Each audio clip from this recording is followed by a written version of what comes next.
মুক্তিযোদ্ধার সংখ্যা ও নিজের জন্মদিন নিয়ে 5 মামলায় খালাস পেলেন বেগম খালেদা জিয়া। সাক্ষী না আসায় নায়ক দুর্নীতি মামলার শুনানি পিছিয়ে 8 সেপ্টেম্বর। সরকারের পৃষ্ঠপোষকতায় এই সকল মামলা ছিল। আদালত সরকারের প্রভাবে তখনকার সময়ে সেই সকল মামলা আমলে গ্রহণ করতে হয়েছে। এই বাদী যারা, তারা প্রত্যেকে আওয়ামী লীগের পৃষ্ঠপোষক ছিলেন। পরিকল্পিতভাবে বিডিআর হত্যাকাণ্ড ঘটায় আওয়ামী লীগ, অভিযোগ বিএনপির। স্বাধীন কমিশনের মাধ্যমে তদন্ত করে সুষ্ঠু বিচার দাবি। বেশ কিছু ব্যক্তি সুপরিকল্পিতভাবে ফ্যাসিস্ট হাসিনার মদদে এই হত্যাকাণ্ড ঘটিয়েছিল। আমরা আশা করব বর্তমান সরকার নিরপেক্ষভাবে এই ঘটনার তদন্ত করবেন এবং পুনর্বিচারের কাজ দ্রুত শুরু করবেন।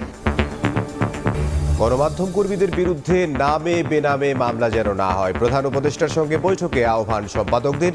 আইসিটি